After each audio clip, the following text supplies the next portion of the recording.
is the craziest podcast I've ever been on in my life. Don't do it. Oh my god. I'm tapping out. People feel like I want to fuck up the sauna. You're so hot. Welcome back to Turning Up the Heat, the show where we lock the best and the brightest and the hottest sauna of their entire lives and grill them with questions till one of us taps out or passes out. I got my best bud here, Nick Pezley, the owner of Peezy Property Group, one of the best up-and-coming wholesale real estate companies in Fort Wayne, Indiana. This dude has been in multiple companies. He knows what he's doing, and we're going to have a lot to learn from him today. What is up, stud? What's up? Thanks for having me. I'm super excited. This is a very hot sauna. Oh, I don't know if they know, but this is like, what is this, like an industrial grade, like yes. like coals inside of this two-person sauna? Yeah, we have the 6-person heater. So this sauna is built for a 6-person sauna in my 2-person sauna. So this thing is about as hot as you've ever been in your entire life. Yeah. We're also extra hot because in the process of setting this up, me and Nick have already been in the sauna for like 5 minutes trying to get the camera set up with our guy on the outside and getting the audio all set up. But we are here. We've made it. It's rolling. So I have so many good questions for you. I'm really pumped about it. I'm excited. So you are someone who has been lucky enough to be in 2 different real estate businesses at this point, learned a lot, and now running and owning your own. Mm-hmm. What is the difference between the ownership seat and being in the employee seat, and what are the pressures and things that come along with that? Because I think that's one thing people don't understand from just being a worker to the employee. They go, well, I'm in the same room as you. I'm doing the same things as you. I feel the same way as you. And then when you're the fucking owner, you go, oh my God, this is terrifying. Yeah. Like, allude to that to me. It's a completely different mindset shift, like 100%. And the way that I came into it is that, you know, one of my previous business partner, love him to death.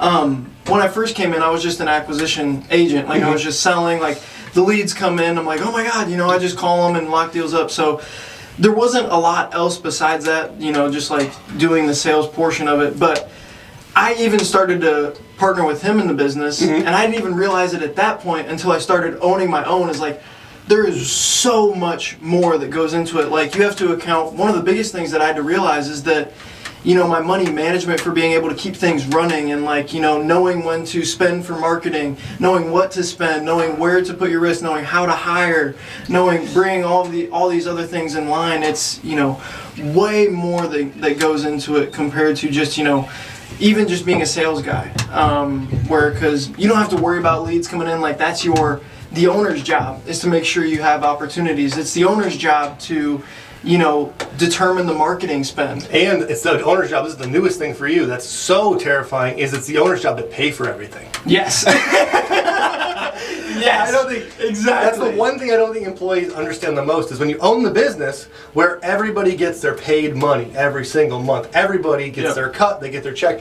And there's many times for me, many times for you, you're learning quickly now, where it'll be a net negative for the month. Yeah. You'll see so much money come in. You'll be like, oh my God, look at this. And then it's just, goodbye. Yeah, it's just the business asked for it. The business needs it, and you're the guy that has to fulfill that. And you're in a real pay-to-play industry. How does that feel? Because that's got to be intimidating, knowing that you're really in a pay-to-play industry.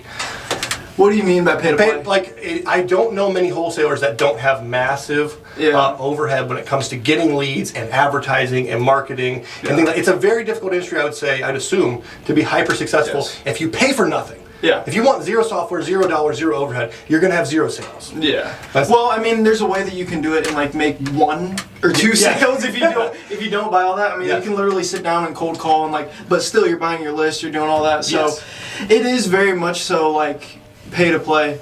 And that's one thing that I realized. One of my mentors that I've got right now is like, the business is like your baby. Yes. And money is the food for it. And if you don't feed it, it will die. Yes. So that's part of it that I'm really, you know, diving into and figuring out that like funding and being able to get business funding is crucial, because there's like certain conversions that I didn't even think about and like know when it comes to wholesaling, is that, you know, for every marketing dollar that goes in, there should be a return on it. There's a conversion for how many leads you need to get, how many offers you need to make, how many contracts are going to fall out, how many contracts that will close, and like your profit per deal. Yes. So there's way more to it than just, you know, because what my initial thing was like I learned sales first and foremost. Yeah. So my initial idea was like, all right, I'm gonna just cold call all these homeowners and get deals and sell them. Like that's not how you own a business. Like that's how I can do 1 or 2 deals a month and then just be on this hamster wheel of working 60, 70, 80 hours a week where I'm just cold calling all freaking day, and I don't want to do that.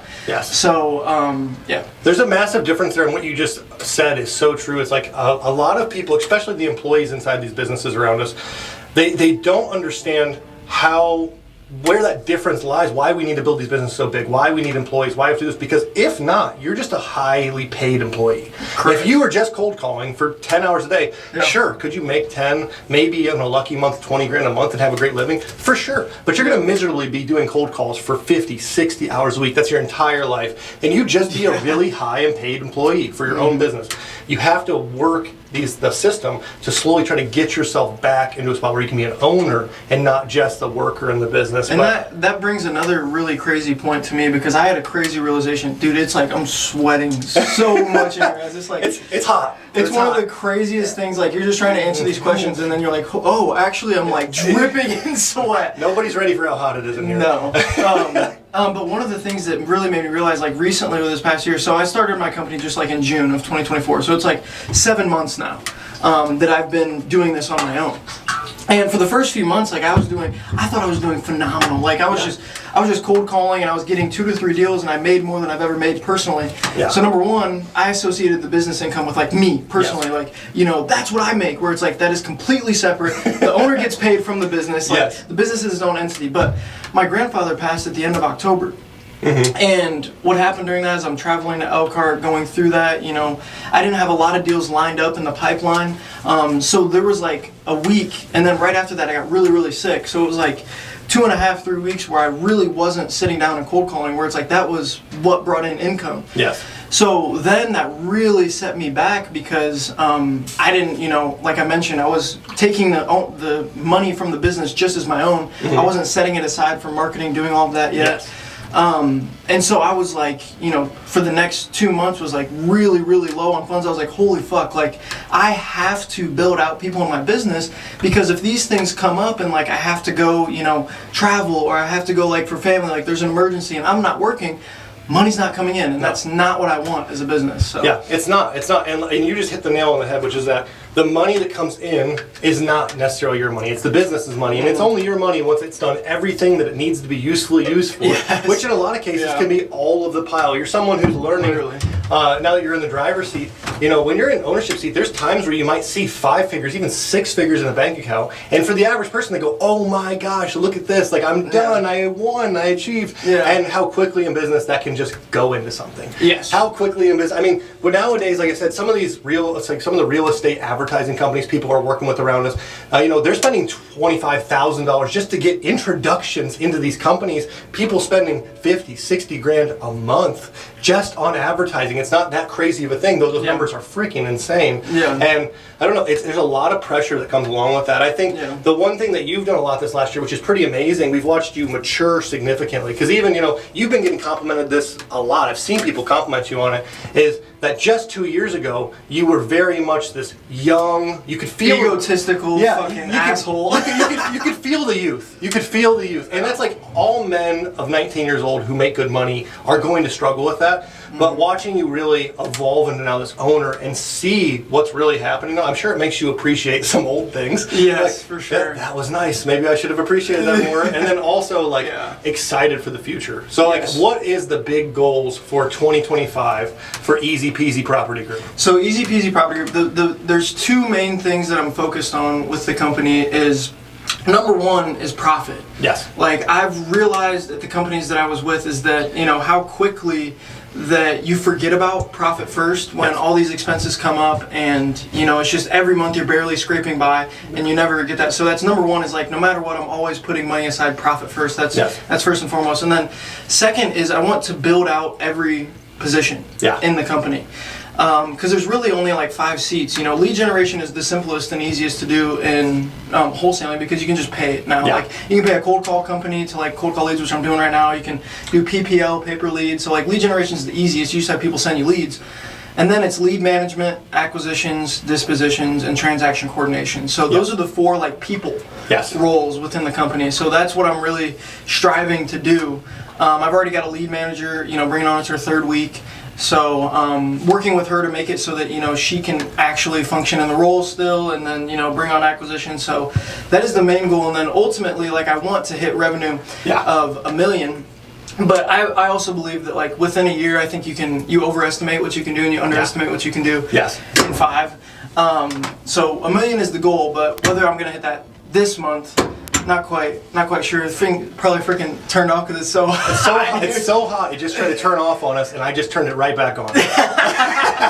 There is no, don't turn off. It only gets hotter in here. That's all it does. It's only going to get worse. But I love that. One thing that you're able to do, I guess all of us are able to do, and I think I have my own limiting thought process on this, is that you at your old business and at this business working with VAs, and that's something that I have my own limiting factor. Like, well, if they're not here, if I can't physically see them, if I can't physically talk to them, if I can't work with them hands-on, then there's no value. And then once again, but then I watch you guys successfully do this, save a lot of money, and obviously pay people way better living wages than they're used to. So you end up with employees that are so grateful. You end up with really helping them. You end up getting a lot of work done for really cheap for your business, and it's this really good balancing act. Do you think that VAs are a lot more useful than people give them credit for?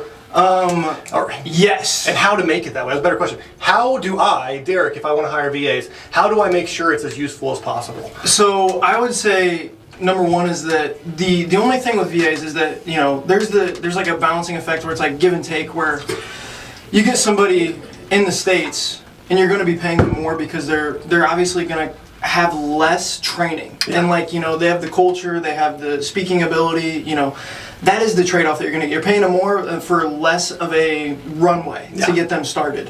Whereas VAs, you're going to have to spend a lot more time training them. So it's just the time to get them to functioning in the role 100% is a much more lengthened time frame. So I would say overall, and then they really do thrive on, having a great culture. Like, I think that's with anything, but like, even just, showing them, because a lot of people, what I hate about the industry and real estate is that, or not even just real estate, just people hiring VAs in general, is that they don't treat them like people. Yeah, it feels like a robot, it feels like AI, it feels like, and they treat it as such. They're people. Like, they're literally people that have lives and like jobs. So if you treat them that way, they will like work almost 10 times harder than an American who is in the same role. Yes. So I would say that's a really, really crucial thing. Like, just these little like nuggets of like, in the morning, like, showing them that the vision for where you want them to go in their life, it's really crucial. So, I love what you said about treating them human, because I think we're such a separation in the world right now from what is reality and what is this fucking fantasy that we live in America, with like people eat tons of meat, but they're anti-hunting and they could never even think of something like that, but they buy meat like as if it's any different, even though it's probably worse. Like, people will hire people in the Philippines and treat it no different than they would treat ChatGPT. Like, the way they'll speak to it, the way they'll talk to it, the expectations they have of it, like, it is just this separation effect. Obviously, we're so blessed to have the opportunities we have here, and I love the way you put that. Like, so that's such a big thing. And it's also like some people, live without AC and they're this hot all the freaking time. Like, imagine like being near the equator where it's 100 degrees like 6 months out of the year, and you have no AC and you're just fucking sweating your balls off. And that's and it's just what your life is. Like, that's insane. We're very, very privileged. One of the things that I'm blessed to have you in my life for is you're someone that I do share a lot of that just gratitude consensus. We share in our faith practices, we share in our mindsets, we share in the books we read and the things we do. And I think that there's a massive gap between people being grateful for all the little things we have, cheesy as it is to say, but the air conditioning and the houses and the heat and the roofs and the cars and all the amenities and the endless food. Like, doing a diet in America is a choice. You literally get to choose to do a diet. Like, where some people are like, where's my next meal? Exactly. And I think, how has like your transformation from egotistic and young to being this man that people appreciate, they want to have around so they can learn from you, you can learn from them. Do you think that gratitude has played a massive role in that? Do you think the books, the faith, what does it all line up? If someone's 19 years old and thinks they're the absolute shit right now, how do they become the man that we want everyone to become? I think that's a loaded question. That's a very good question. I would say, it's one of the things where you have to get, really get out there and get the shit kicked out of you. Yeah. That's what I think would really, take people to the point where they're like, oh, okay. Like, I think Alex Hormozy talks about, like, dude, it is so fucking hot. It is. It's very hot. Very hot. I'm drenched. Where it's like people will have uninformed optimism about a certain thing, and it's like, oh, this is going to be the greatest thing ever, I'm going to make millions of dollars. And then they get to the point where it's like informed pessimism, where it's like, oh, this actually is going to cause me to do this. I got to work really fucking hard. I got to do this, this, and this. And when you get to that point, there's a point where it's like valley of despair, where almost anybody, any entrepreneur, like where you're doing something great, it's like, why the fuck am I doing this? Like, this is so hard. Yes. Like, why am I even going to this point? And I think that in and of itself is like, because in October, and this goes on to a whole other topic, talking about like relationships and things in business. In October, like I had the biggest deal I've ever done personally. Yeah. And it happened in October. I was on my high horse. I was like, dude, this is the best fucking thing ever. And then the next 2 months were like, I basically spent all my fucking money and didn't have any deals closed for, 60 days. So I'm like, oh. It's like, bad. My ego is just got fucking pummeled. Yes. So I think that's a really, really big thing is just, getting the I love the humbling be the idea, because I'm one of these hard knocks guys. I think that we live in a world where we coddle people. I think that we don't push people enough, and I think that we're fearful even times to have hard conversations with our employees, to have hard conversations with people. I am that way myself, because you're like, okay, not just because I'm having this conversation with you, not just because I need this to change, but because this is for your betterment. And that's even there, it's still hard to do these things. So I do agree that the humbling, sometimes we've seen it in other businesses where people have simply put themselves in a position to get humbled, got their ass humbled, came back better than ever. So I really think there's something there. As we really get ready to start lighting up these questions, I'm going to ask you some quick ones. Let's go. Rapid fire. Rapid fire. In the fire sauna. What are Nick Pezley's top 3 books to help everyone be better at business? Oh man, dude, I've read so freaking many. Yep. The first thing that comes to mind is like, this was the book that really transformed a lot for me. Is like the one that I first read is The Power of One More. Such a good one. By Ed Milet. Yes. I read that like religiously, like when I first, got out of college and like I had to move back in with my parents, which I did not want to fucking do. Like every morning I would just read that, like highlight and do all that. So, Power of One More is a really, really good one. I would say Rich Dad Poor Dad, but everybody fucking says that. Yeah. And it's real estate in particular, so I want to do like an overarching one. There's so many others that I've read over the years, but I would say that one of them is Jeremy Lee Miner's book. Yep. The sales book. I think it's what is it? It's called New Model of Selling. New Model of Selling. One of my favorites. I make every one of my employees read it. Yeah. I know another book you love so much that I love that we shared in, which is Buy Back Your Time. Yes. Fantastic. Yes. Fantastic. Yes, book. that's a really good one as well. But that brings me to another topic. Yeah. That there was for my whole entire like business career, like nobody ever told me business. Nobody ever like taught me. Nobody ever taught me how to manage money. Nobody ever taught me. So I'd always get these mentors that I'd be like, oh, I want to be like this person. I want to be like this person. Then I see Dan Martell and I read his book, and I'm like, oh, I need to implement this now. I need to implement this now. Where it's like, there's steps. Yeah. There's scaling steps to the business. Where it's like, what I did in the previous company is we scaled way too quickly. And if you scale a level 1 business to try and be a 5, like within a month, you're gonna kill the business. So Buy Back Your Time is great, but it's also like to think about like where you are personally. Like if you're just starting out, you're not gonna want to hire an assistant right away, and you're not gonna want to buy all this stuff. It's like Buy Back Your Time is for people that have consistent income with their entrepreneurial ventures, and then doing that. It's a good way of putting it. It really is, because I think, like I said, people try to bite off way more than they chew often. So, like, I did that myself. I remember in the business, it started scaling, and it's one of those things where, like, heavy is the crown, and, like, be careful what you pray for type shit, because you're like in my business, like, give me 20 more clients, give me 20 more clients, give me 20 more, universe, please, give me 20 more clients, and then you get 20, then you get another 20, you get another, and all of a sudden, I remember getting to the point 4 years ago where I hit, I think, 62 clients, and I was making a little over $140,000 a year. And for me, with my wife still working, and our house we bought 9 years ago, and our tiny little kids, we were like bazillionaires. We had all, and I'm like, oh my God. But I was miserable because I had allowed the work to scale to a point to 80 hours a week, sometimes 90 hours a week on a crazy week, because I didn't scale properly. I just thought, let's run, let's sprint. And if you've ever done a marathon, if you sprint as hard as you can in the first 2 miles, you're not going to finish. So trying to get that across to these young, powerful, pushing guys that, hey, this is not a sprint. This is a marathon, and I promise you, you will get to the finish line much. Even just your only possibility. Pace yourself. Yeah, the only possibility to even make it to the finish line is to pace yourself. Yeah. And be smart about how you go through things. Yep. I think one of the things that I said I've seen you do in your business is exactly what I think all of us do in our business to a degree, which is there's an immediate humbling and then a complete reset.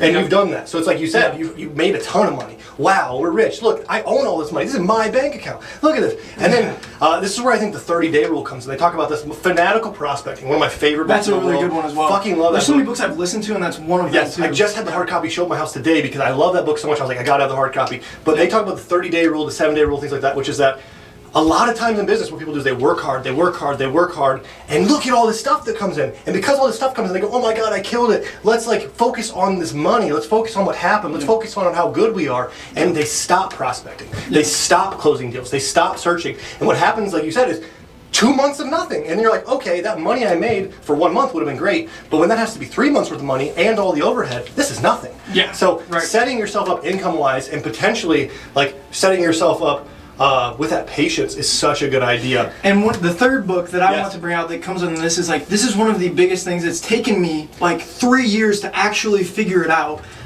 Profit first. It's like, and I think this works for like anybody. And the reason that people stay stuck in their cycle of like working a 9 to 5, working for a boss, is that you never put aside money for yourself to save and like grow your money. Where it's like, I'm gonna spend all this, like, you know, even if you spend on groceries and like, you know, whatever living expenses are, you need to put a certain amount away every single time. Otherwise, you're just going to keep continuing the cycle. And it's like there's money personalities to it. Like there's spenders, there's savers, you know. And people, they aren't taught that in school. Like they don't want you to be someone that's financially free. Like they want you to be someone that's a consumer that works in a factory and spends money. Yes. And so, I think I know we all know who you learned your spending habits from. And I joke with him all the time. One of my best friends, that his spending habits were, you know, threw everything kind of off the ship. And I've seen myself sometimes like hold myself back because I am my spending habits is like called the dragon or something like that. It's like it's the hoarder. Every bit of extra money I invest it, I save it. I invest it, I save it, and then opportunities might come along. It's like, hey, here's a business seminar. It costs $3,000. Though I have more than enough to do it, I'm like, no, not $3,000. What are you talking about? I got to invest that money, and it's worked out well for me. So I think it's a better placement of money than spending, but at the same time, who knows how big Hercules could be now if some of those opportunities that I didn't jump on. It's a dichotomy. It's a dichotomy for sure, because Alex Hormozi talks about like paying down your ignorance debt. Like the thing that is, you know, holding each of us back from earning $1 million in revenue is like the things that we don't know and are not doing, right? So if like I always thought, and like this is Seth's personality as well, is that I'm gonna just use all of my money to get the knowledge that I want, and then you put yourself in a position where you're like scrounging by. Like, for example, in October, I made a deal that did $22,000. I signed up for a mentorship that was $20. I'm like, what am I doing? Like, what is this, right? Like, I'm like, dude, this is gonna be the greatest thing ever. And then I'm like, oh wait, how am I gonna pay that? How do I pay my rent now? How do I pay? And that's like the profit first is such a big thing for people that are getting in business, because the other thing there is too is that it's like how you set the business up will decide how you feel about it. One of these things that I was reading in I said this book last night was talking about how people will have there's an example here. People have like I want to fuck up this sauna. Dude, it's so hot. It's fucking hot in here. I feel like I just was like in a shower, but it's sweat. Yes, it's going to get a little bit warmer in here. But in the book, they're talking about the fact that an example of businesses is, in this metaphor, is you have a house and you let flaws keep happening over time to the house. You don't fix them up. You don't pay attention to them. You pay attention to the big things. My living room's fine. You know, I don't need to pay attention to the upstairs. Oh, this is fine. I don't need to worry about it. And eventually, there's a leak over there. Fuck it, it'll be fine. What we won't worry about. And eventually, you get to the point where the house no longer makes you happy. You actually want to sell the house. In the process of selling the house, you realize I got to fix these flaws.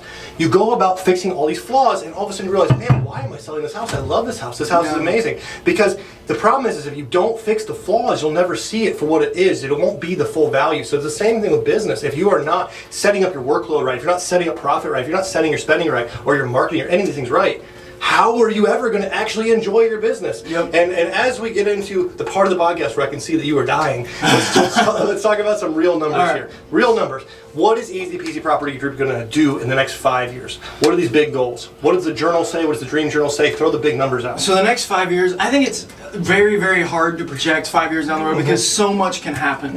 Like with, you don't know what's going to happen, like things of that nature. But without a doubt, like I want to be at $1 million a year within 2 years. Yes. And I know that I will get to that point, but it's like hitting that 5 year number, I probably want to hit like over, since I've started my business, like 10 million in revenue. That's where I would want to be.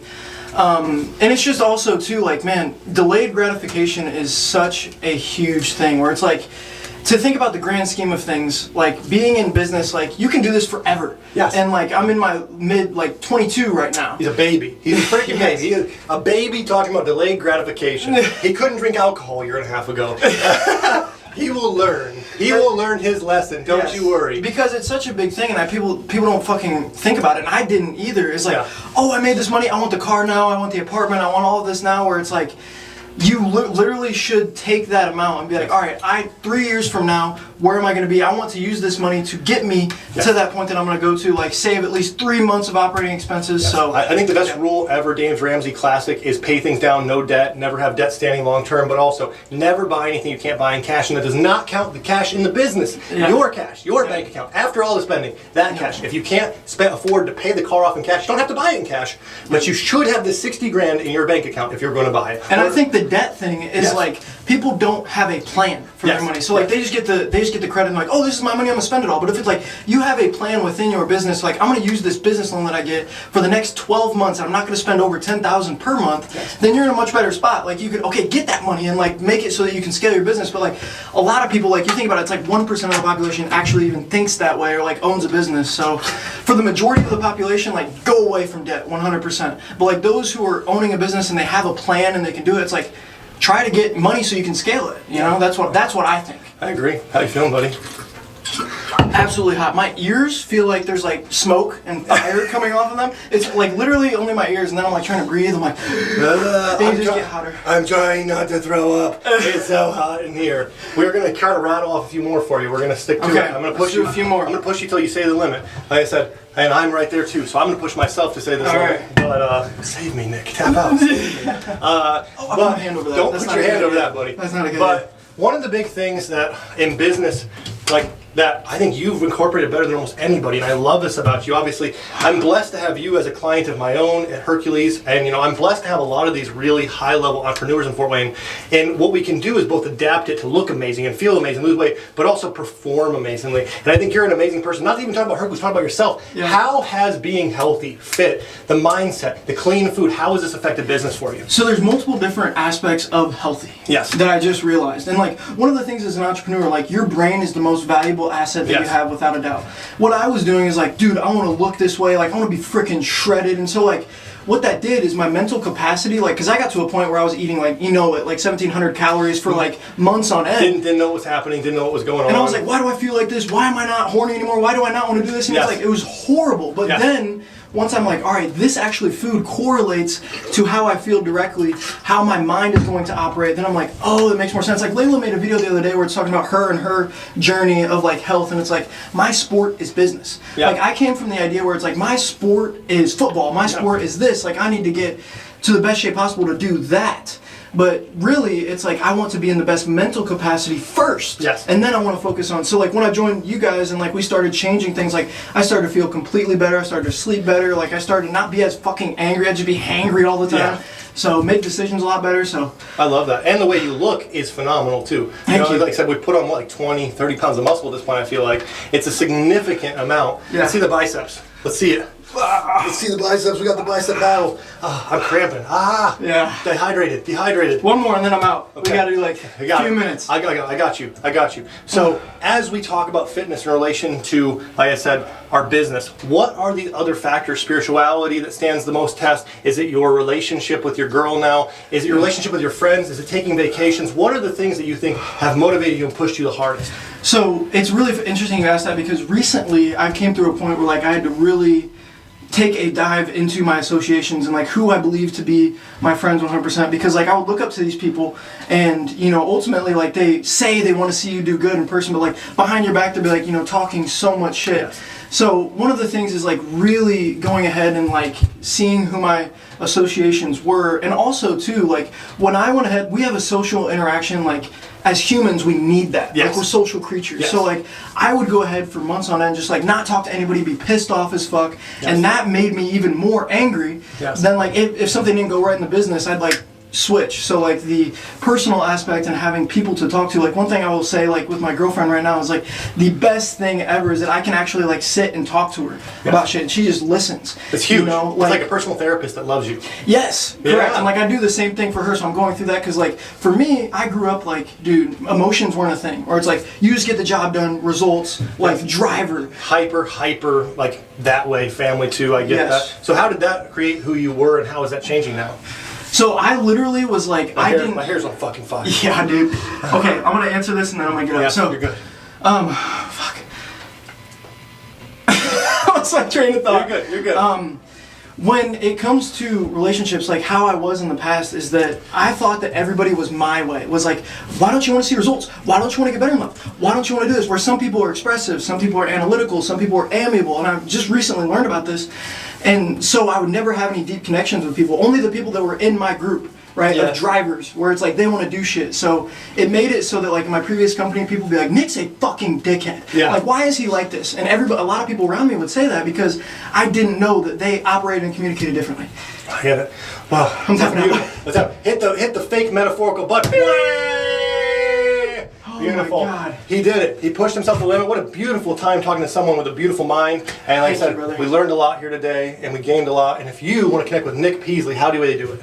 Facebook, Instagram. Yeah, those are the main things. Nick.Pezley. You can just look me up there. Easy Peezy Property Group. I go through my DMs pretty consistently, like at least once a day. So yes, yeah. I love it. So we're going to put my head on that shit. We're gonna cut right here. Have a beautiful day, guys. Woo. Yeah, you just lay there until you can come back to consciousness. Good. I'm gonna throw up, even though I haven't ate in like. Turning up the heat, boys. It's no joke. Turning up the heat. Come get on the podcast. Turn up the heat.